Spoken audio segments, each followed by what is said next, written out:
At ngayon, ipakilala natin ang mga bumubuo ng Yormes Choice mula sa ikatlong distrito ng Maynila.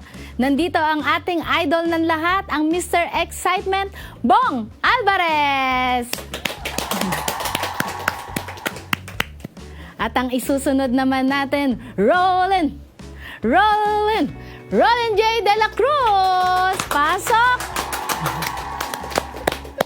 At ang isusunod naman natin, ang jowa ng lahat, ang kinikiligan ng lahat, pati dito sa studio, ang inyong anak, kaibigan, kapatid, Konsehal Tol Sarkal! At syempre, ang isusunod naman natin, ang ating napakaganda, natikman nyo na ba ang cookie ni Mocha Uson? At syempre, kung meron tayong Mr. Excitement, meron din tayong Mr. Excited dahil excited na kayong paglingkuran, Chris Tagle! At ito ang bumubuo ng Yormes Choice mula sa ikatlong distrito ng Maynila.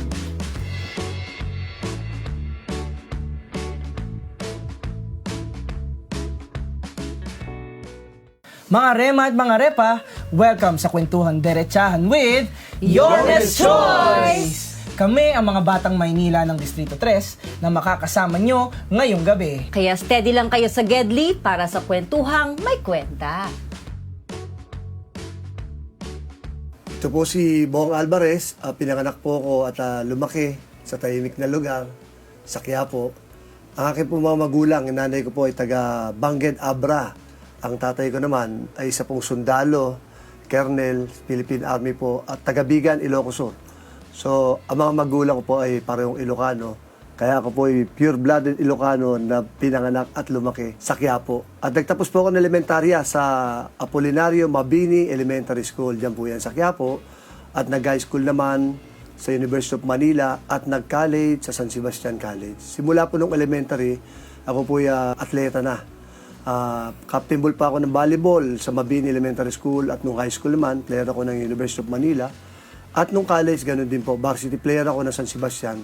Kaya buong buhay ko po puro bola. Kaya sawan-sawa na po ako sa bola. Kaya makakaasa po kayo ng totoong kwentuhang galing sa puso na may gabay ng Panginoon.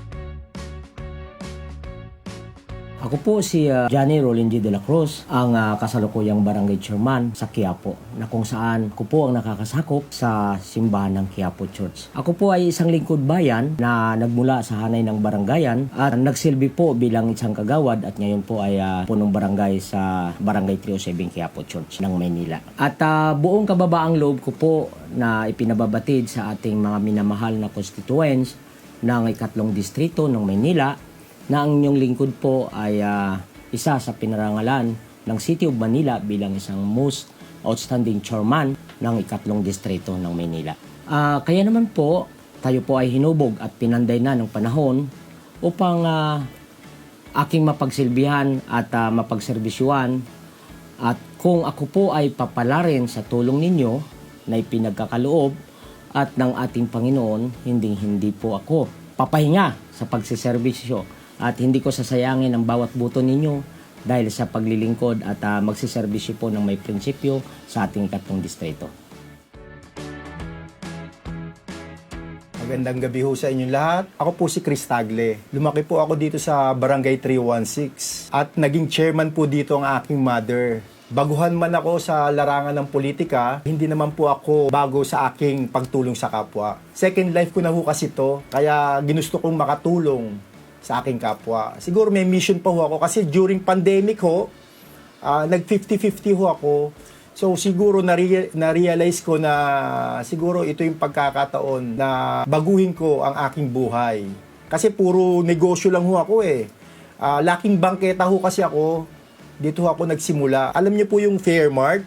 Yung tapat ho ng Good Earth. Dati ho, ako yung nagpauso ng ng 35-35. Uy, 35! Shalala, Shawi baby, 35. Ako ho nagpauso niya sa bangketa. So, dito ho, dito namulat yung kaisipan ko na kailangan magsumikap. So, dito nag-evolve yung paano ko dumiskarte sa buhay. So, itong experience ko po dito sa bangketa, in-apply ko po ito sa negosyo. Dito po ako nagtapos sa P. Gomez Elementary School, then nag-high school ako sa Mapua High School, then nagtapos ako dito sa pamantasan ng lungsod ng Maynila, PLM ho.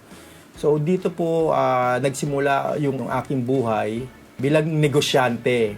Yung na-COVID ho ako, namulat yung ang aking kaisipan na hindi ho pala material things ang importante dito sa buhay. Isang pitik lang ho bigla na lang tayo mawawala. So lahat ng pinaghirapan ho natin ay hindi natin madadala sa kabilang buhay. So dito nagsimula ang aking mission at as of now ho, ako po ang presidente ng Avida Tower San Lazaro. Sino si Mocha Uson? Si Mocha Uson po ay matapang at ang kanyang katapangan ay nakuha niya sa kanyang ama na dating judge sa Pangasinan. Ang ama ko po ay pinatay dahil sa kanyang prinsipyo. Si Mocha Uson din po ay may malasakit. Nakuha po na yan sa kanyang nanay na doktora na nagmamalasakit at ginagamot ang kanyang kapwa. Ako po ay probinsyana. Lumaki sa Dagupan City, Pangasinan. Lumuwas po ako ng Maynila para mag-aral ng kolehiyo. Nagtapos po ako ng BS Medical Technology sa University of Santo Tomas. Pinagpatuloy ko po ito hanggang medicine proper. Ngunit sadyang iba talaga yung hilig ng ating puso. Kaya ako po ay nag-full-time sa entertainment industry kung saan nabuo po natin ang grupong Mocha Girls. 2016, tayo po ay na-appoint bilang board member ng MTRCB.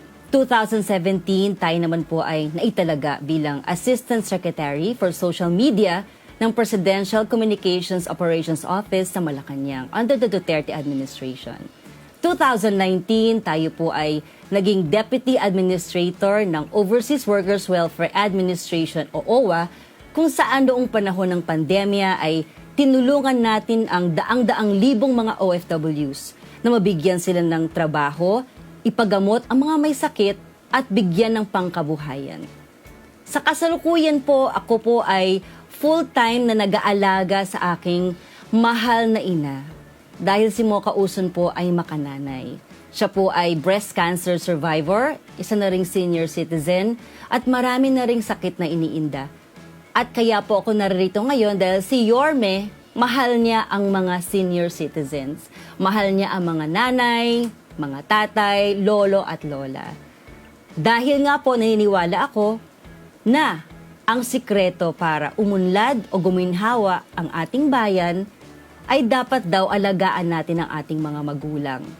Dahil sabi sa mga taga-Efeso, Kapitulo 6, versikulo 2 hanggang 3, igalang mo ang iyong ama at ina, sapagkat dito ang unang utos na may kalakip na pangako. Giginhawa ka at hahaba ang iyong buhay. Kaya po muli ako si Mocha Uson, ang tulong na nagawa natin sa nasyonal na gobyerno ay dadalhin natin dito sa ating distrito. Hello sa aking mga minamahal na mga batang Maynila. Ito po ang inyong lingkod, si Konsehal Tol Zarcal, kasalukuyang pinakabatang konsehal sa lungsod ng Maynila na muling pinapakilala aking sarili na maisama muli sa City Council ng Maynila kasama ang ating mga Yorme's Choice. And ako po sa 4 na taon na mahigit na naglilingkod bilang isang konsehal sa lungsod ng Maynila, I am very proud to say na sa ating mga nagawa, sa ating unang termino kasama si Yorme Isko nung siya ay mayor po noon, tayo naging kasangga niya sa lahat ng mga naging proyekto niya.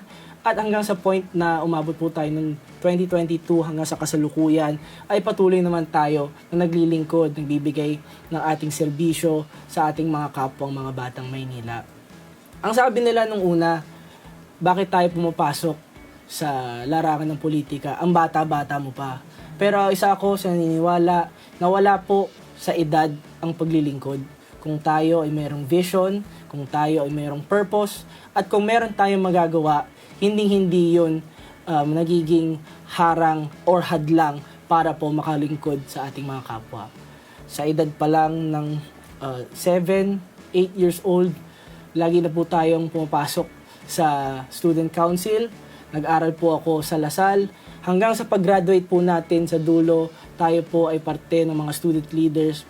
At hanggang sa point din nga po, nung konsehal na tayo, nabigyan po tayo ng pagkakataon na maging scholar ng US government.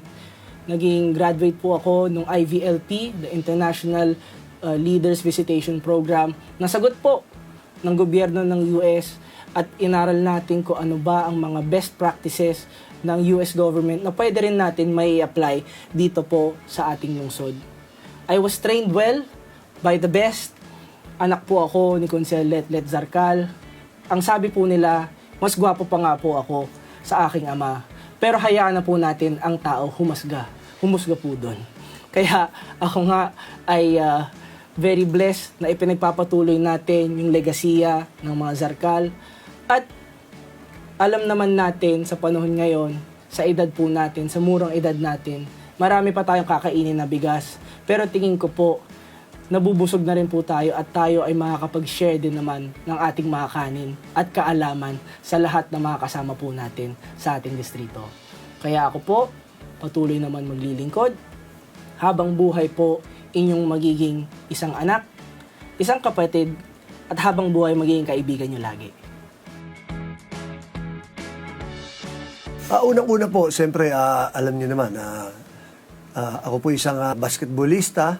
Pagkatapos ko po, wala na pong sumunod sa akin sa Quiapo na PBA player. So, siyempre, sa larangan ng sports, siyempre, gusto ko talagang i-develop, siyempre, yung sports sa District 3 at hindi lang sa District, sa buong Manila.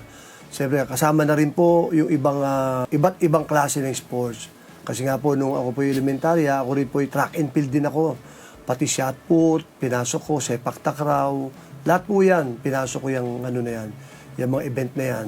Kaya gusto kong mag-develop palalo, tumulong siyempre, sa tulong po siyempre ng ating Yorme Isko sa sports development ng kabataan. Lalong-lalo na po ngayon, kung di nyo po na itatanong, yung ating pong PSC chairman ay aking pong teammate, si Richard Bachman ay aking pong teammate noong RPU noong 1986. At gayon naman, yung commissioner po natin ngayon, si Fritz Gaston, ay isa rin pong dating manlalaro ng PBA. Kaya lahat po ng mga taong makakatulong sa atin sa pag-develop ng sports sa Manila ay nandiyan po. Kumbaga, ito po yung perfect timing talaga. Kaya doon po talaga ako magko-concentrate sa sports development. Una po sa lahat, bilang nagmula sa barangayan, ay abot at alam natin ang puso at ng bawat hinaing at suliranin ng ating mga kadistrito na nasa laylayan ng ating lipunan. Tutukan po natin ang mga programa na makapagbibigay sa kanila ng seguridad, hanap buhay, kapanatagan, na siyang magbibigay dangal sa kanilang sarili at sa ganon may angat natin ang antas ng bawat isang Manileño sa ikatlong distrito. Suportahan palagi ang panukala at mandato ng pamahalaang lungsod ng Maynila. Kung ito ay para sa ikabubuti at ikagiginawa ng ating distrito. As of now nga, ako yung presidente ng Avida Tower San Lazaro. May mga programa akong ginawa dito at isa yun ay yung senior lounge na ginawa ko dito sa Avida. Dito sa loob ng senior lounge, meron tayong malaking flat screen TV, may sofa, may free wifi at free internet and also Netflix. Doon nagbabanding-banding yung mga seniors natin. Dito, 24/7 parang 7-Eleven eh. Yung open dito sa Avida. Free refreshment, coffee, juice, biscuits or other food dito na nagbe-benefit ang mga seniors natin. Dito nagbabanding-banding, dito nagmamarites ang mga seniors natin. So, ito yung nagawa natin dito sa Avida Tower San Lazaro at hindi lang yun. Meron akong ginawa dito. Nagtayo ako ng sariling clinic mismo sa loob ng senior lounge. Dito sa clinic na to, every day, may iba't ibang espesyalista, iba't ibang doktor. Monday, Opta. Tuesday, Pedia.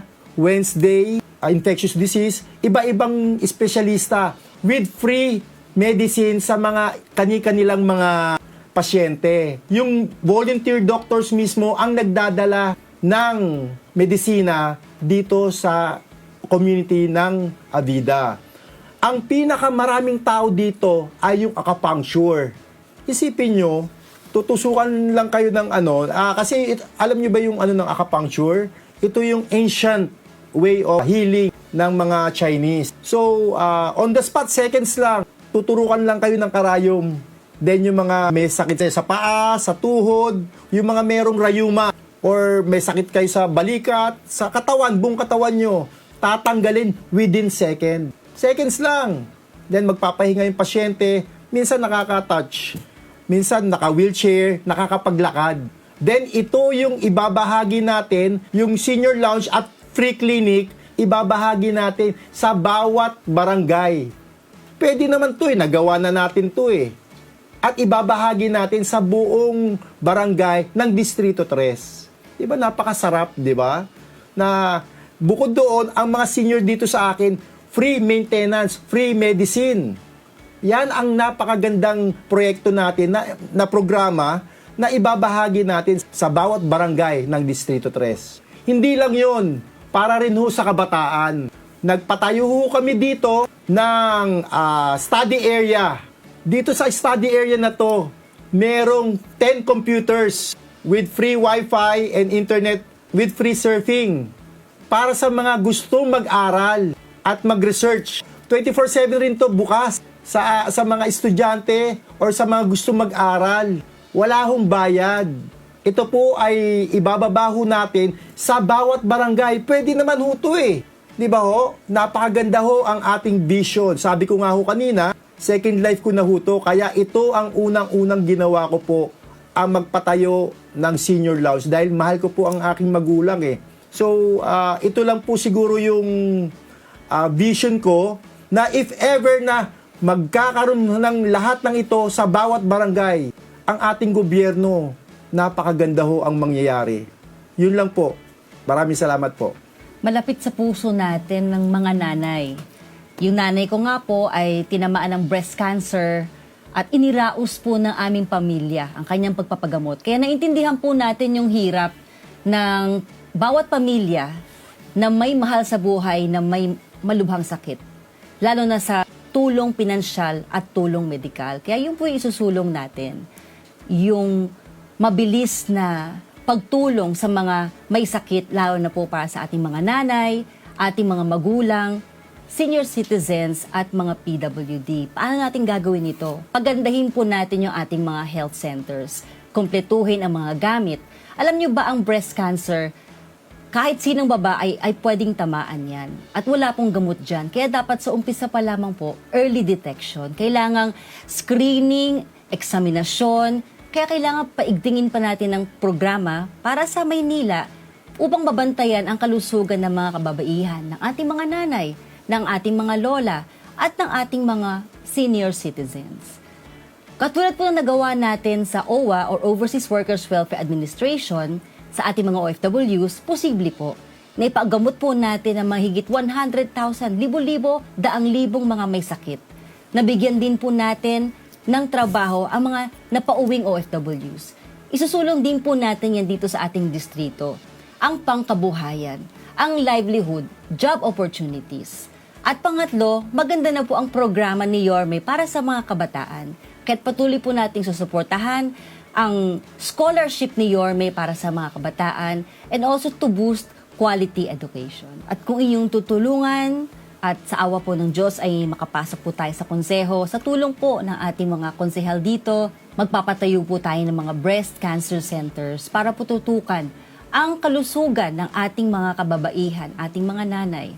Alam mo, simula po nung naging konsehal na rin ako sa lungsod ng Maynila, meron akong isang nakakwentuhan din na isa sa mga leaders natin sa distrito. Na-inspire ako dun sa sinabi niya Ang sabi niya sa akin nun, tayo naman, bilang mga lingkod bayan, meron man lang tayong matulungan na kahit isang tao man lang din yon. Sa maliit na kaparaan lang man, ay malaking bagay na rin sa dulo ng walang hanggan. Minsan hindi natin alam kung ano ba yung mga tulong or kung saan man naabot yung naibibigay natin or pag-share natin ng parte na ating sarili para sa ating mga kapwa. Pero asahan natin na nakikita naman ng Diyos at nararamdaman ng tao yung pagmamahal natin. Kaya sa panahon nung nakaupo tayo bilang konsehal, ako, isa sa pinaka naging prioridad ko ay pagsisigurado ng ating komunidad ay laging maayos. Sa paraan ng nung ako ay naging committee chairman ng environment sa itong termino na ito, isa talaga sa tumatak sa isip ko sa panahon ni Yorme Isko nung siyang mayor siya ay kalinisan at kaayusan ng bawat kalye at bawat sulok ng loob ng Maynila. Isa sa lagi kong binababa sa ating mga barangay, kasama rin po si Chairman Rolin J. din po noon, na siya po ay chairman din noon. Bababa natin ang mga declogging sa mga barangay para rin naman mabawasan kahit papano yung hassle ng pagbababaha sa ating mga barangay. Other than that, binababa din naman natin, lalo na tuwing panahon ng dengue, yung pagbimisting po natin at pagtatanggal ng mga mosquito, mga lamok na para rin naman maging safe ang ating mga kabataan at iwas na rin po sa mga sakit na naidudulot ng mga lamok at ng dengue. And other than that, pang-araw-araw po. Kaya nga po ako, ang naging habit ko na rin ay halos araw-araw po nandun tayo sa communities natin, nandun po tayo sa distrito po natin, makapagbigay man lang tayo ng tulong na pinansyal, sa burial assistance, sa mga assistance para po sa mga may sakit, at kung sino man po mga nangailangan sa ating distrito, na kahit maliit man lang po na kaparanan ang maibigay po natin, alam po natin sa dulo ng puso natin na malayo na po ang mairarating po nun. Kaya sana po, 'di ba, kung mabigyan po tayo ng pagkakataon muli, itutuloy lang po natin ito. At may sisigurado naman natin na ang lungsod ng Maynila, makikita po natin ang full potential niya. Maging malinis, maaliwalas, masaya puntahan ang lungsod ng Maynila dahil tayo naman na nakatira dito po sa lungsod ng Maynila ay deserving naman tayo na makita natin na maging world class ang ating lungsod. Kaya samahan nyo kami, ang Yorme's Choice, na maitupad naman natin yung vision na yon na meron tayo para sa ating mga kapwa.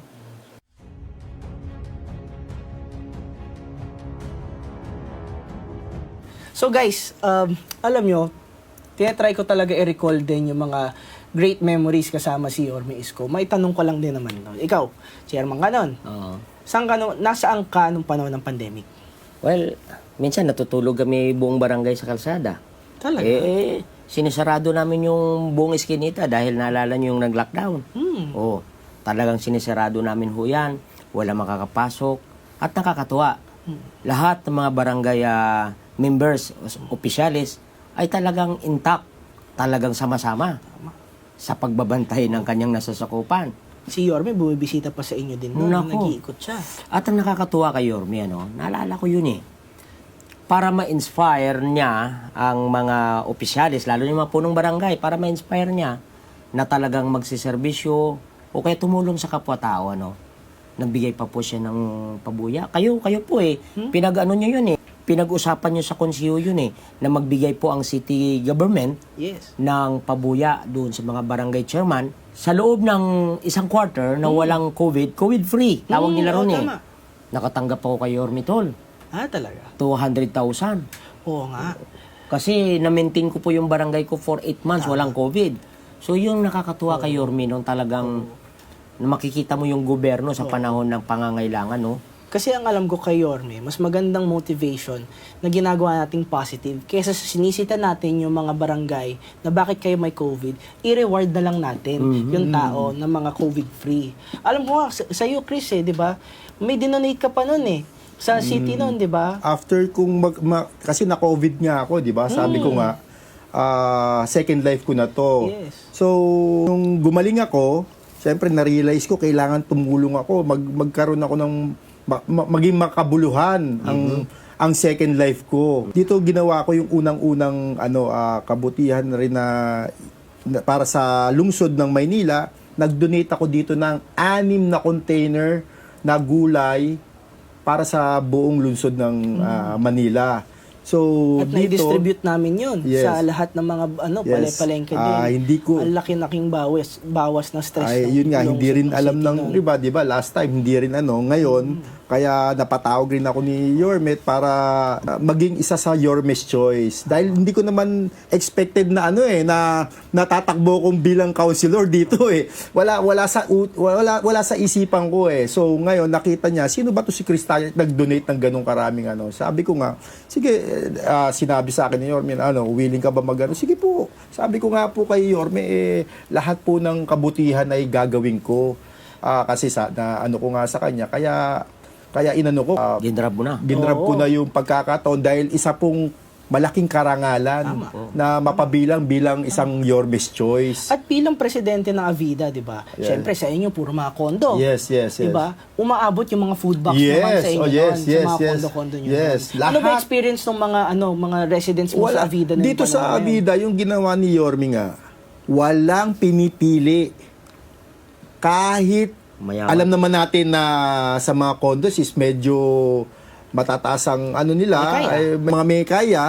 Meron rin naman kasi may mga middle at saka nasa ilalim rin na nangungupahan rin. Walang pinipili. Lahat, nabigyan lahat Pantay-pantay. ng food pack. So, ito sabi ko, ito ang mayor ko Yes. Na hindi naman dapat titignan ka kung mahirap ka o lahat kailangan meron. Doon pumapasok yung quote ni Yorme. Di ba? Yes. Na paulit-ulit niya sinasabi ng mayor siya. Sa lungsod ng Maynila, walang mahirap, walang middle class, walang mayaman. Lahat Yes. tayo dito pantay-pantay. Yes. Ganun lagi sinasabi ni Yorme doon.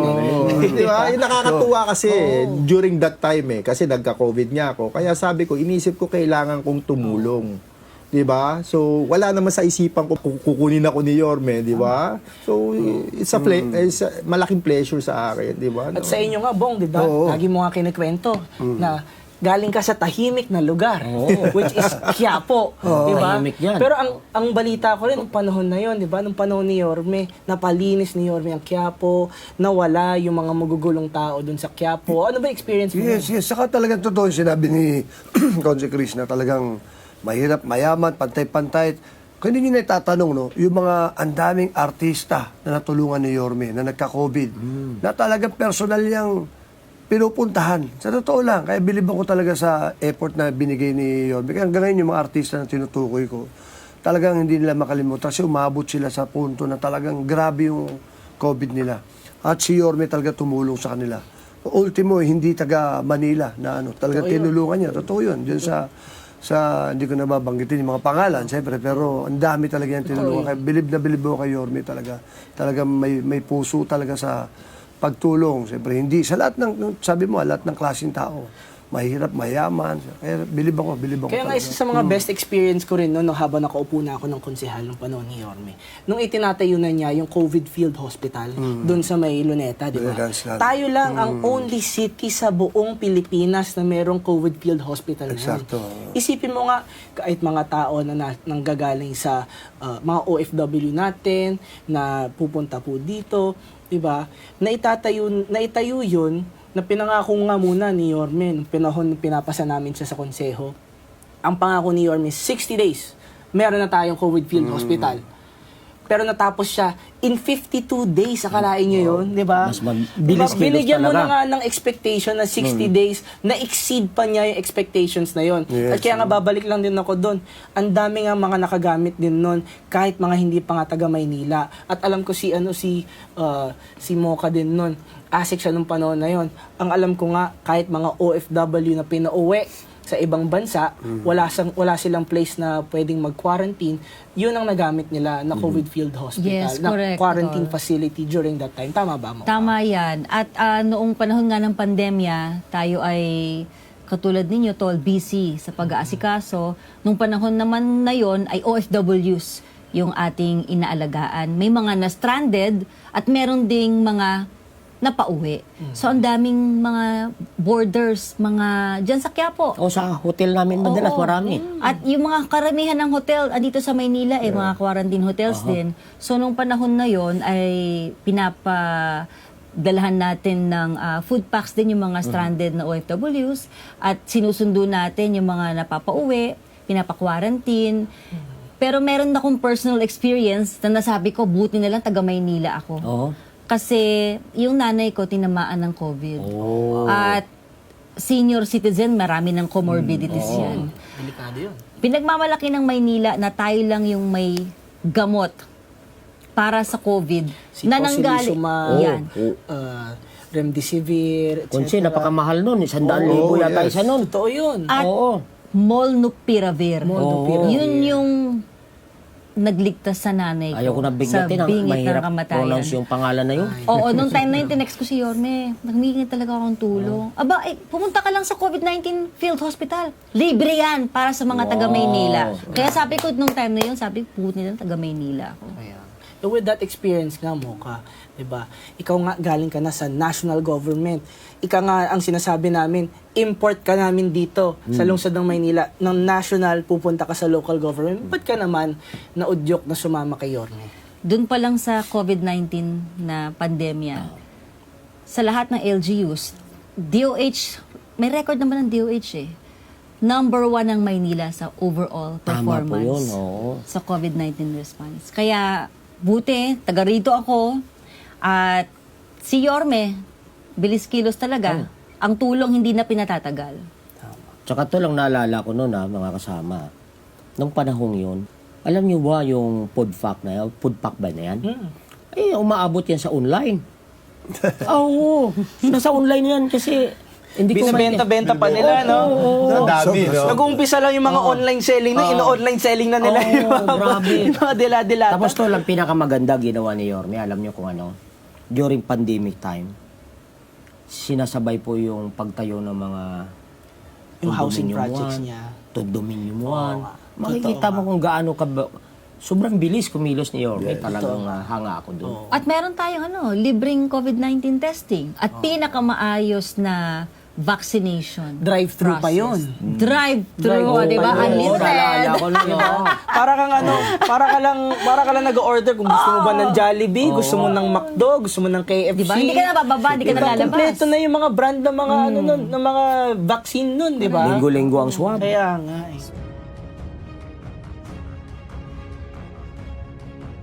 Gaya nga ng sabi ko rin, bilang isang lingkod bayan, mula sa hanay ng barangayan, abot at dama at kabisado ko na ang dinadanas ng mga kababayan natin na sa ibabang laylayan. Ano. So, siguro napapanahon na rin at ikinararangal ko na ako po'y napili ni Yorme para naman sa siguro nakikita niya na kung kaya kong ayusin ang maliit na barangay ay siguro pwede kong palawakin naman ang aking galing, talino at husay sa pagsiservisyo hanggang 3 distrito. Naman. Kaya nga talaga nahanga rin ako kay Bong. Bong Alvarez yan. Mr. Excitement yan, di ba? Talagang ang level na niya, ang pagkakilala sa kanya ng taong bayan, ganun na. Pero the fact na napapunta ka sa public service, di ba? At kasama pa si Yorme. Bakit si Yorme pa ang napili mo dito sa pag... Lagi ko sinasabi, tol. Napanood niyo siguro yung interview kay Julius Babaw. Sinasabi ko talaga. Tatakbo lang ako kay Yorme ako. Dahil iba talaga pa rin. Kagaya sinabi niyo kanina, condominium, binondominium. Sabi ko, nakaraan, hindi naman, walang halong... Totoong kwento lang. Sabi ko, isipin mo kung naging Pangulo ng Pilipinas si Yorme, siguro yan, condominium, siguro baka 1 milyon condominium, pwede pa tayo sa buong Pilipinas. Mawawala siguro yung squatter. Diba? Talaga, sa totoo lang, kasi makikita mo talaga kasi alam mo yung pinanggalingan niya. No? Katulad din natin, natagaling talaga sa hirap. Tapos yung naabot niya, sobra iba-iba. Tapos hanggang ngayon, andun pa rin yung God first, inuuna niya lagi Panginoon. Kaya alam mo, malayo pa talaga yung mararating niya. Alam ko, naniniwala ako, darating ang tamang panahon, hindi naman sa pagano. Si Yorme Isko, hindi lang magiging pinuno ng lusod ng Maynila, kundi ng buong Pilipinas. Naniniwala ako, darating tayo doon. Dahil iba lahat ng proyekto niya, lahat ng ginawa niya, talagang kahanga-hanga. Pag nagsasalita siya, talagang matutulala ka At may gawa. Hindi puro pangako. Hindi lang po galing siya sa hirap basta-basta.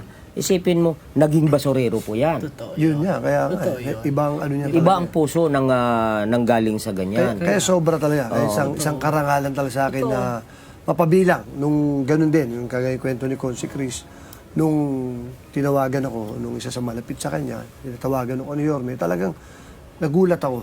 Sobrang saya ko talaga dahil doon pa lang alam ko na makakatulong din ako sa kanya. Siyempre gusto ko rin tumulong sa lahat ng proyekto niya, Hindi lang siyempre sa larangan ng sports, sa lahat ng bagay, sa lahat ng kabubuti ng Ang Maynila. ikakaunlad ng loob. Ay, yes. Nandiyan dyan. Kaya sobrang salamat talaga. Salamat sa Diyos. At Si eto Chris na. nga, di ba? Chris, negosyante siya.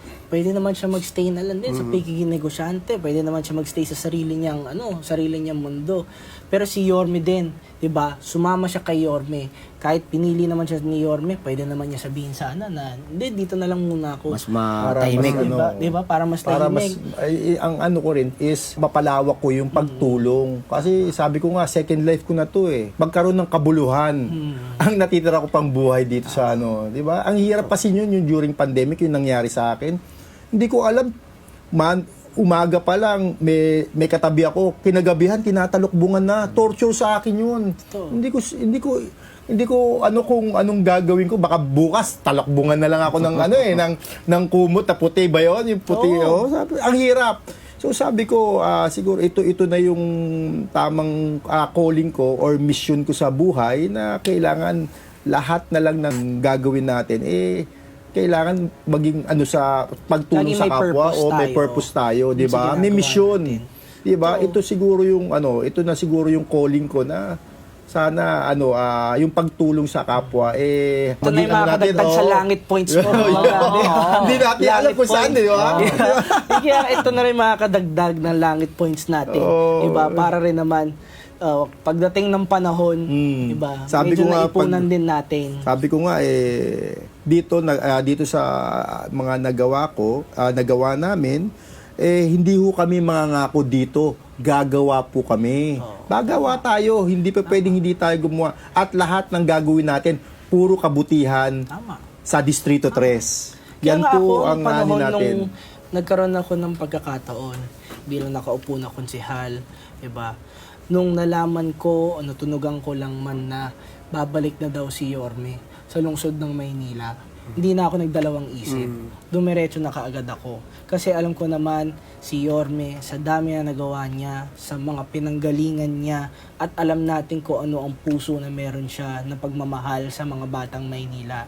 No questions asked. Wala. Talagang lalaban na tayo At para saka, kay Yorme. at saka tol, wala nang papatunayan pa si Yorme. Wala na. Pagdating sa Serbisyo. serbisyo o lingkod bayan, wala na po. Yun. Oo. Ito yun. Kaya nga tingin ko talaga, ramdam na ramdam din naman natin pag nag-iikot tayo kung gaano kasabik na rin ang Nako. taong bayan na makabalik Yes. si Yorme sa lungsod ng Maynila. Tama ba? Opo, tama. Okay. Diba? So,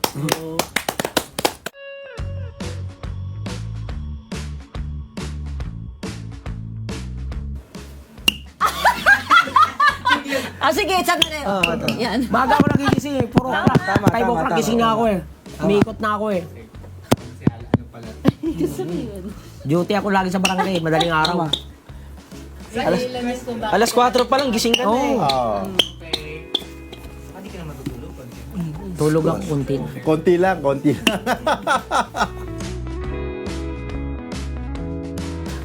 Great.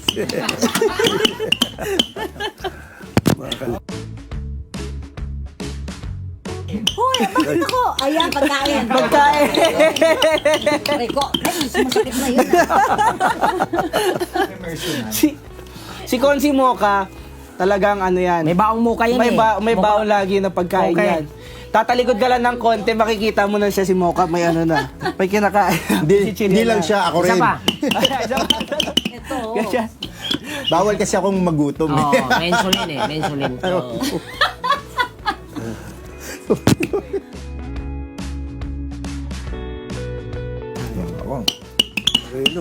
Sarino. Quiapo eh. Mga batang Quiapo namin. Hindi kasi ako, Sino? pumapasan kasi ako. Bata pa lang ako, pumapasan na ako. Makikita nyo ako this January. Ako mismo yung papasan.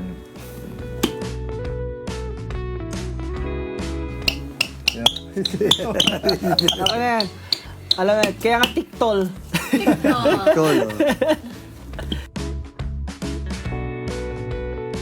Galante. Tingnan si Chris eh, no? Yan. Yan. Mamaya, upload ko ulit ha. Oo, madami yan. Scopes ko nga. Malamang. Sport. Mga si Mr. Sports. Mismo. Yan. Hindi lang pang pamilya. Pang Pang sports pa! Si Rolling J, yan. Ano na yan? Nasa malayo ka pa lang, nasa third row ka pa lang, amoy mo na yung pabango niya. Yung sa amin, aficionado. Taga-joke. Na taga Sampaloc. Ay, ito si Chris yan. Si Chris yan. Nag-insulin eh. Si Chris. Oo, sabihin ko.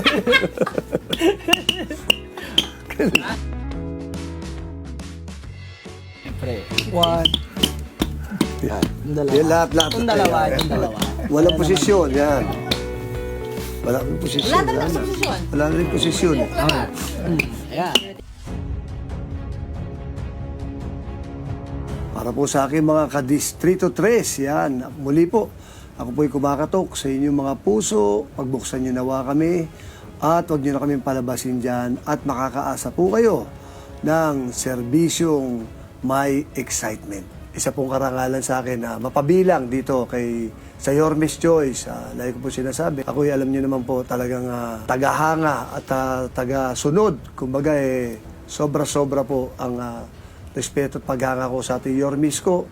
Kaya ako po sobrang saya po talaga dahil lagi po naman natin na nakikita na sinasabi ni Yorme na God first.